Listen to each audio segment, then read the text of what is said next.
Welcome to Luca is a Billionaire, where the only thing I invest in is your answers. You begin by confirming authorization with the road authority. This avoids legal risk and ensures coordination. Once approved, put on PPE and set up traffic control so work is safe. Make sure you have the correct tools, wrenches, 1/2 socket, ladder or lift, and a spotter to manage traffic.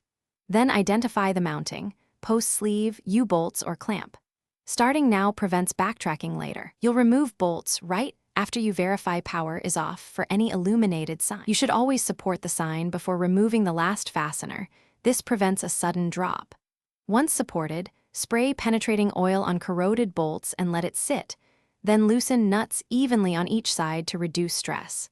Use a ladder or bucket lift to reach the hardware and keep your body centered to avoid tipping.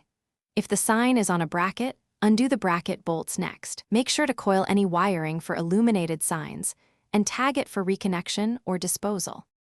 You lower the sign slowly, one person guides while another supports, so edges don't catch and the face doesn't bend.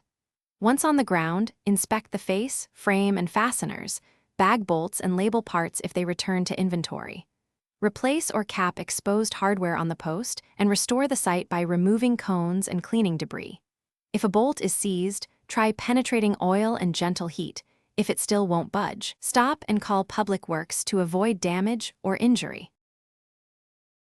Thanks for watching and please subscribe. It's the best investment you'll ever make.